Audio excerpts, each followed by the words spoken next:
व्हावा त्याच्यामुळे थोडी अडचण. त्यांच्या लेटरवर ती मीटिंग लावलेली. आपण जर सांगितलं पर्सनली ना की आम्हाला मीटिंग लावायची तर आपल्या पण लेटरवर आपण मीटिंग लावू. गवस साहेब बोला. सन्माननीय महापौर मॅडम, सन्माननीय आयुक्त साहेब, सन्माननीय प्रेक्षक वर्ग, सन्माननीय पत्रकार बंधू आणि नगरसेवक बंधू भगिनी, आमच्या इथं नेरूळला मॅडम मीनाताई ठाकरे हॉस्पिटल आहे.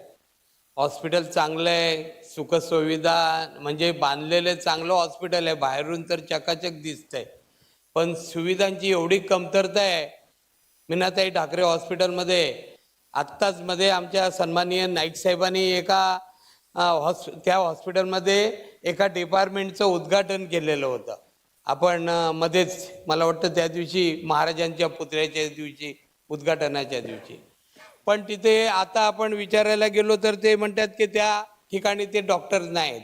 मग ते उद्घाटन करून ते तसंच हॉस्पिटलची सुविधा काही पुरवत नाही मॅडम. आणि दुसरी गोष्ट तिथं डॉक्टर पण उपलब्ध नाहीत. माझ्या माहितीनुसार काही डॉक्टरना तिथं घर बसल्या पगार दिला जातो. आपण माहिती घ्यावी, कारण डॉक्टर घरी असतात आणि पगार त्यांचा पोच केला जातो. फक्त घर बसल्या ही भयंकर म्हणजे निष्काळजीपणा आहे मॅडम. आणि तिथली ओपीडी आहे ना, ती ओपीडी आहे ही 8:30 ते 3 पाहिजे. तर डॉक्टर येतात 10:30 वाजता आणि दुपारी 1 वाजता निघून जातात. त्यांच्यावर कोणाचं बंधनच नाही. म्हणजे आपला काय बोलतात ना, आपण करे सो कायदा. डॉक्टरांना काहीतरी पाहिजे ना, आणि तिथं एवढी लाईन लागते केस पेपर काढायला आणि डॉक्टरच जातात 1 वाजता. मेन म्हणजे त्या टायमाला डॉक्टर निघून जातात आणि बिचारे पेशंट 3 वाजेपर्यंत लाईन लावतात आणि डॉक्टर 10:30-11 वाजता येतात आणि ते निघून जातात. दुसरी गोष्ट, त्या आपल्या हॉस्पिटलला मेडिसिनसाठी डॉक्टरच नाहीत. कोणच डॉक्टर नाही तिथं, मेडिसिन देणारे डॉक्टरच नाहीत तिथे. MBBS डॉक्टर भरपूर आहेत, पण त्या डॉक्टरांची 12-12 तास ड्युटी लावली जाते मॅडम, महापौर मॅडम. 12-12 तास ड्युटी लावल्यानंतर ते 1 महिना काम करतात आणि ते आजारी पडतात. मग परत ते सगळं कोलमडलं जातंय. म्हणजे नियोजनबद्ध काहीच कार्यक्रम नाही त्या हॉस्पिटलमध्ये. दुसरी गोष्ट मॅडम, तिथे लेडीज डॉक्टरना नाईट शिफ्ट करायला देत नाही. हा काय प्रकार आहे? कुठल्या हॉस्पिटलमध्ये डॉक्टर नाईट शिफ्टला नाही थांबत? फिमेलना मेल आपल्या फक्त मेल डॉक्टर ठेवतात तिथं. लेडीज डॉक्टरना नाईट शिफ्ट करायची नाही म्हणून सांगितले. आपण याच्या महापौर मॅडम लक्ष घालून नेहरूच्या मीनाताई ठाकरे हॉस्पिटलचं नाव फक्त चांगलं आहे. कशासाठी? डिलेव्हरीसाठी नाव चांगलं आहे, पण ते पण कंटाळून ते डॉक्टर कधी कधी सांगतात आमच्याकडे कॉट खाली नाही, बेड खाली नाही, तुम्ही घेऊन जावा. दुसरं गोष्ट, लहान मुलांची डिलेव्हरी झाल्यानंतर मॅडम आपल्या इथं असे प्रकार होतात की आपल्या मीनाताई हॉस्पिटलचं मला वाटतं कुठल्या तरी हॉस्पिटलला टाईप आहे.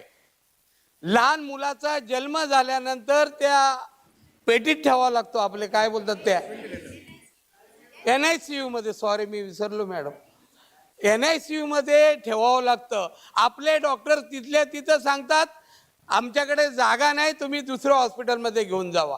आणि 1-2 हॉस्पिटलची नावं सांगतायत मॅडम. ही गंभीर बाब आहे.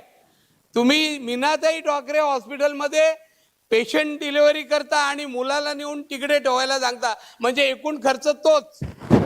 म्हणजे जो डिलिव्हरीसाठी बाहेर 1 लाख रुपये खर्च लागतो, तो तिकडे आपण 10 दिवस त्या मुलाला, लहान मुलाला NICU मध्ये ठेवायचं आणि म्हणजे तो खर्च तिकडे पेड करायचा. अशी 2 हॉस्पिटलची नावं सांगतात ते. आपल्या हॉस्पिटलमध्ये जागा नाही का एवढी आहे, आणि लहान मुलांना केवढी जागा लागते तिथं बनवायला, ते NICU बनवायला. म्हणजे काही गोष्टी आहेत ना या मॅडम. आपण आपले डॉक्टर खिलारी मॅडम, मला वाटतं खिलारी डॉक्टर साहेब मला वाटतं पुढच्या महिन्यात रिटायर होत आहेत, म्हणून त्यांचं काहीतरी दुर्लक्ष होत असेल तिथे.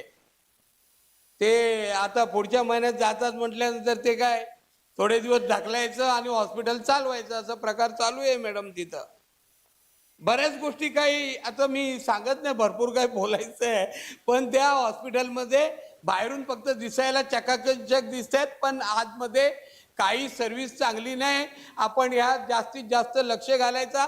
गंभीर बाब म्हणजे डॉक्टरांना घरी बसून पगार दिला जातो, डॉक्टर येतात, सही करतात, निघून जातात. हा प्रकार भरपूर चाललेला आहे. मला माहिती आहे, मी त्याचं उदाहरण देतो आणि डॉक्टरांची नावं पण सांगतो. मी सांगतो तुम्हाला, मी तिथल्या डॉक्टरांकडून माहिती घेऊनच बोलतोय. आता फोन बाहेर जाऊन त्याच्यासाठीच केलेला आहे. परमनंट डॉक्टरांना राबवून घेत आहेत आणि मग ते त्यांना वर्षातून लिव किती आहे बघितली, माहिती घेतली का आरोग्य सभापती साहेब?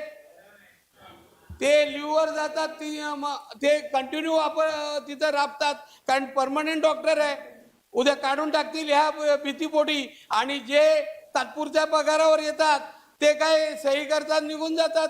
10 11 वाजता ओपीडी चालू करतात आणि आमची लोक 7 वाजता लाईन लावतात तिथे केस पेपर काढण्यासाठी. हा लक्ष द्यायला पाहिजे ना.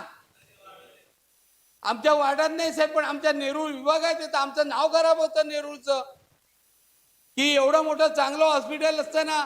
आणि तिथं बघा, काही ताप आला तरी सांगतात वाशीला जावा, आपल्या वाशी हॉस्पिटलला जावा. हा काय प्रकार आहे? डॉक्टरने नाहीतर DY पाटीलचं डायरेक्ट नाव सांगून ठेवतात त्या ट्रस्टीचं. हे काय चाललंय आपल्या मीनाताई हॉस्पिटलमध्ये? ऑपरेशन नको करू तुम्ही, कुठलं सर्जरी नको करू, पण बाकीच्या सुखसुविधाने उपलब्ध असलेलं हॉस्पिटल पाहिजे ना आपल्याला. ते काहीच सुविधा नाही, फक्त नावाला चांगली हॉस्पिटल बांधलीत नवी मुंबईमध्ये, नवी मुंबई महानगरपालिकेने.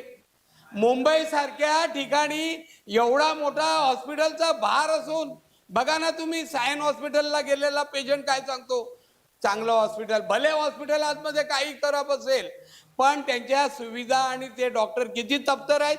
केईम हॉस्पिटल, ऍक्सिडेंट झालेला पेशंट केईमला का जातो, आणि आपल्याकडे तात्पुरते तेरण्याचे डॉक्टर मागवतात. आजार काय, ऑपरेशन कशाचं करायचं, बोलवला डॉक्टर तेरण्याचा. हे करू नका ना. आपले पैसे, जास्तीत जास्त निधी हा आरोग्यावर वापरा. लोकांना सुखसुविधा पाहिजेत, आणि आरोग्याची गंभीर बाब आहे नवी मुंबईची. मुंबईला का पाठवतो आपण जे वगैरे? बस झालं, चालेल, बस झालं. ओके, धन्यवाद.